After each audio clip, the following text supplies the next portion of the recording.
Hi, Ange, you okay? I'm good, mate, thank you. Can I just get the team news? Obviously, the big news probably Destiny's serious injury. Yeah, from sort of the last game. Disappointing one for Destiny, for ourselves as well, because it's been a big part of our year, and just an unfortunate sort of incident at training, and he's had the operation, it's gone well, so hopefully gives him time, sort of pre-season, to get back into it. So we'll miss him. Skippy picked up a small knock as well at training, so he'll miss this weekend. So they're kind of the outs, apart from the long-term ones. And Pedro and Richie both trained all week, so both available. It's obviously been a long break since that Newcastle defeat. I'm sure you probably wanted a match straight away, and Arsenal have had 4 games since. But has there been any positives, maybe the longer-term injuries, the Van der Vens, the Madisons, maybe just to have maybe a couple of weeks? Has there been any positives from that, or did you just want a game straight after that Newcastle match? Oh, look, yeah, I mean, you prefer games, absolutely, especially this time of the year. It's kind of unusual to sort of have, 2 weeks of no games at all, particularly when, there's a fair bit of football happening and, you're not involved. So we've tried to use that time as well as possible. We've trained, we've trained hard. The players, to be fair to them, have embraced that and trained. But, yeah, definitely looking forward to having a game, that's for sure. I know you've always said, fourth this, doesn't matter whether it's fifth, Champions League, it's about progression in the next season, everything like that. But North London Derby, such a brilliant match. But then it's Chelsea on the Thursday, then it's Liverpool, 3 huge matches. Will you know more maybe about the squad you've got at the moment and where maybe you are as a team at the moment after those 3 massive games? Look, every time you're out there is a chance to measure yourself, for sure. I mean, I've got a fair idea of where we're at and, sort of what progress we've made, what progress we need to make. But it's just another great challenge for us. As you said, there's 3 big games, and then we finish the season with 3 games. So, and they're all games of consequence for us, for the opposition. So, I think the players are looking forward to that as well. This time of the year, usually you want to be playing for something, and certainly the games we'll be involved in will have something in them. So, looking forward to it. Such a special game, this one. I know you had a taste of it at the Emirates in September, and probably unlucky maybe not to have got the win in the second half. But there's a feeling among some Spurs fans that a priority is that whatever happens with Spurs this season, they don't want to see Arsenal win the league. Do you understand that? What's your take on that, with some fans feeling that? Yeah, I mean, it's fair enough. Again, I'm not going to dictate how fans feel or what they feel is important. We understand the importance of the game, and we understand the importance of, particularly at home in these kind of games, to not let our biggest rival or in the biggest derby for us get on top of us. So we understand the consequences of that, but ultimately it's still about us trying to measure ourselves against the teams we want to be challenging on a more consistent basis, and it's a great opportunity to do that on Sunday. Thanks, bud. Hi, Ange. Good afternoon. Good seeing you. Obviously, Newcastle United and Arsenal, they present a different challenge. Their league position is very different as well. But overall, what's the biggest improvement you want to see as a collective ahead of a very tough task at home this Sunday? Yeah, look, I mean, I don't think one's a reference point for the other. I mean, the Newcastle game, it was really disappointing for us on a number of levels. Obviously the result was poor, but the performance didn't anywhere reach the levels we wanted to. But I think we've learned a lot of it out of that. The players have learned a lot out of that. But irrespective of that, I think it doesn't matter what you've done in the previous game. When you're playing in such a big game, a derby, particularly at this time of the year, where like I said, there's great meaning to the points. I think for both clubs, what's happened previously, whether that's the immediate past or further back, becomes irrelevant, because it's going to be a tough game. It's going to have a bit of an edge to it. Be a great atmosphere, and you just got to get ready to sort of make sure that you match those levels with a performance. Because of the timing, because of what it means to the fans, the rivalry, does it feel for you personally as the biggest game for you as a Spurs manager since you joined the club? Look, I mean, I think every game's important. I take every game seriously, and every game's a big game. And I think that's the one thing that we're trying to impress on this group of players, is that that's the nature of the Premier League. It's relentless, you know. And if you kind of are not 100% focused on each different challenge, then you're going to come up short. So, you know, I always feel the next game's the biggest game. But I understand the context around, you know, a North London derby and what it means to our supporters, for sure. Question about Arsenal, please. As a project, obviously, started well for Mikel. They won the FA Cup, but then they had difficult times. How impressive have you been with the way Mikel has been leading this project and also the support he's been receiving in transfers and also during challenging times? Yeah, I think I've said before, I think, you know, it's no coincidence that the teams that kind of are up there consistently the last 2 or 3 years are teams that have had a clear plan on what they wanted to do and they've stuck by it. You know, and I think Arsenal's a great example of that. You know, I think Mikel's done an outstanding job, and I think it's been recognised by the club, and they feel he's the man to lead them forward, and they've supported him ever since then. And I think there's a blueprint there for sure for every club, but it's not as simple as just saying we'll just, you know, stick to the same process. Every club's unique. Every club's a little bit different in terms of how they rebuild. But you know, it's a credit to Arsenal and, like I said, Mikel more than anybody, that they've been really disciplined about building a side that they feel can bring sustained success. And you know, they've been challenging now for the last 2 or 3 years to do that. Ali. Hi, Ange. If you don't mind me asking, how did Destiny get the injury? Was it non-contact? Was it a collision? Or? No, it was non-contact. He just went to have a striker goal and sort of by himself, and he got the injury. Does that just kind of show how unfortunate you've been? I think, was it even Perisic, Manasol? They were both non-contact as well.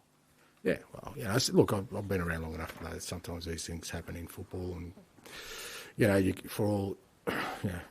try and sort of create you know, the best possible environment for players, but even within that, there's always the possibility that these things will happen. So, look, unfortunate for him, because obviously he had the Euros as well, and there's, you know, he had a really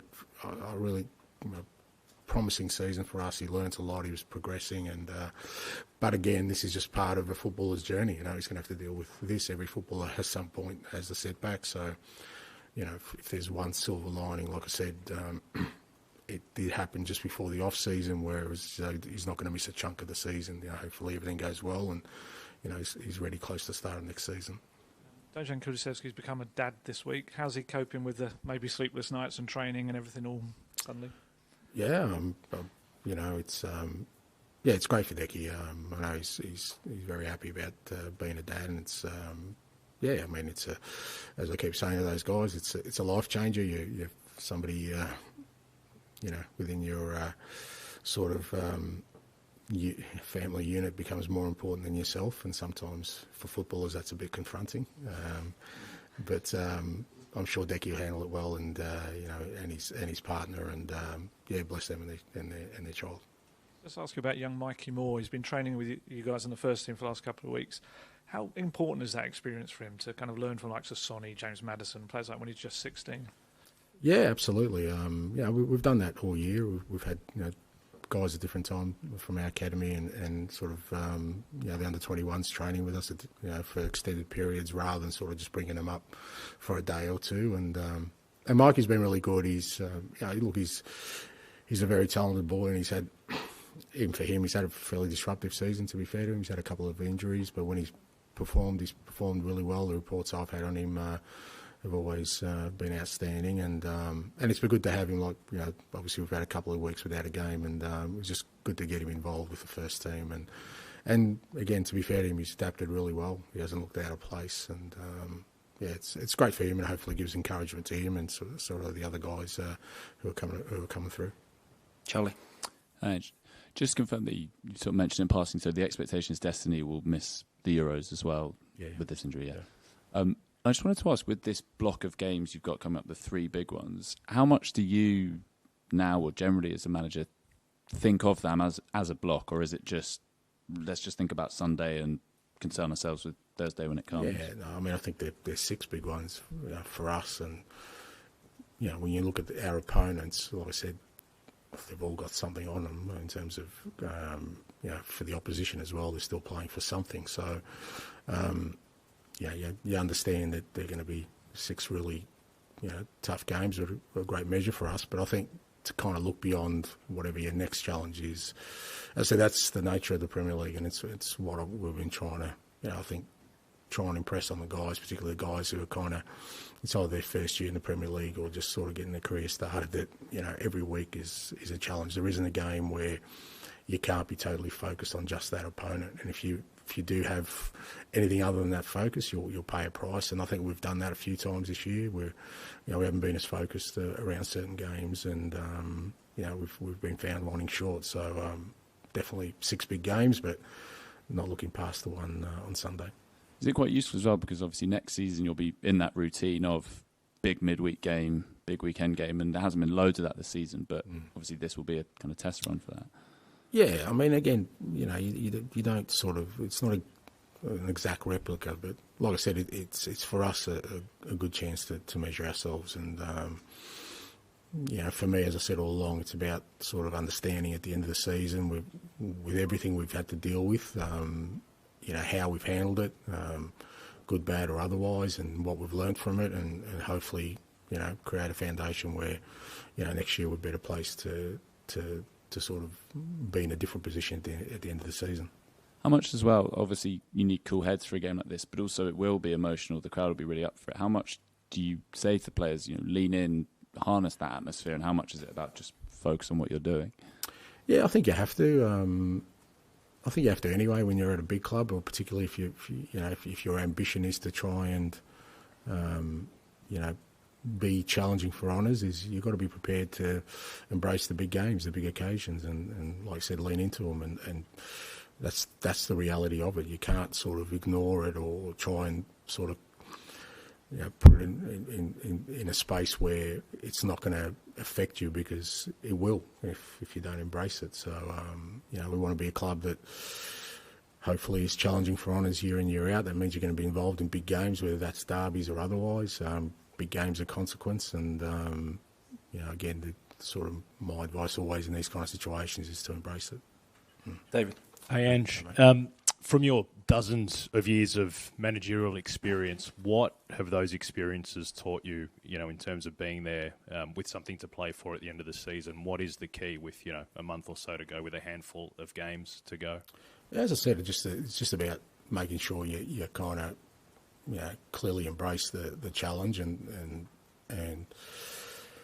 try and tackle it in the way that we've kind of got us into this position in the first place. So, whether that's, from our perspective, we've kind of had some inconsistencies and some challenges this year, but when we've played well, we've played a certain way, and we've gone about things in a certain way, and there's no point now, when you get to the sort of most important part of the year, that you shy away from that, or you change your approach. You just got to sort of double down on it and sort of really be focused on just playing our football. And like I said, that's a great measure for us, because otherwise you'll never know whether where potentially you're short, or whether you can be successful doing it our way.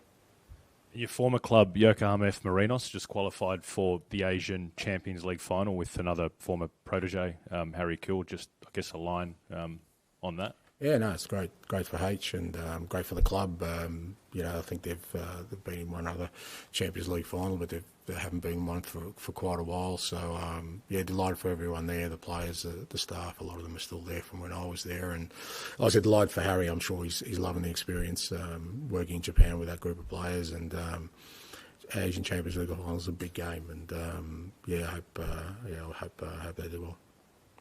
And finish with George, please. Angelo, so I just wondered, the first 10 games of the season you had such a strong start, and then the last few weeks it's just gone a little bit inconsistent. I just wondered, is just that a consequence of problems in January, injuries? Is there any reason for that to you?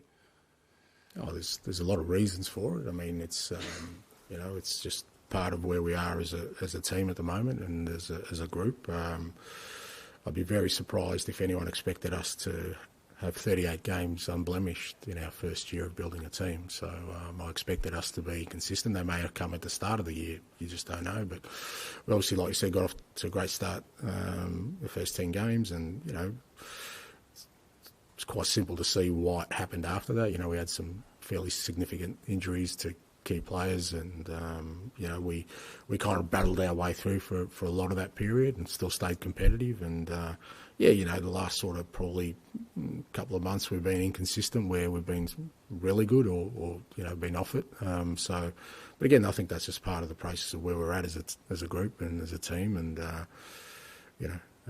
having said that, the players are still very, very competitive and in every game, and we wouldn't be in the position we were if it wasn't the case.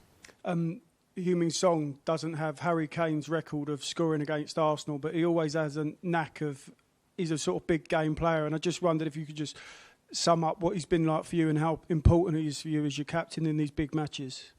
Yeah, look, vital, because as you said, he's got the experience. There'll be at least 2 or 3 of our guys who this will be their first sort of experience of a home North London derby. So, you always lean on the guys who kind of have been there, done that, and not only that, but excelled in it. And Sonny's definitely that. He's definitely been a big game player for this football club for a long time. And I think he's looking forward to it, obviously with the added responsibility this time of being the captain. And look, he's been outstanding for us all year, and I know he's looking forward to the game. I think, to be fair, the whole playing group's looking forward to the game. They're looking forward to any game at the moment because we've just been training for 2 weeks. So, looking forward to seeing how it goes on Sunday. And just a word on where you are at. If I'd said to you at the beginning of the season that you would lose Harry Kane, but with 6 games to go, you'd be 5th in the Premier League table, you would have taken that, wouldn't you? No, I'd be disappointed, mate. You think you should be higher? No. You said to me what I would have taken at the start of the year. You didn't ask me whether I think we should be higher. I don't start any year thinking we're going to finish 5th. So what I'm saying is at the start of the year I wouldn't have settled for 5th. I would have tried to win it all. Where we are, I think, is a fair reflection of our season. I think we've been pretty good, but we have been inconsistent. We've had some challenges with injuries and suspension at different times, which are all indicative, I think, of a group that's still learning about how to be, a real strong competitor in this league. But I don't think anyone would say that we're in a false position. I think we've earned where we are, both from a good and sort of not good perspective.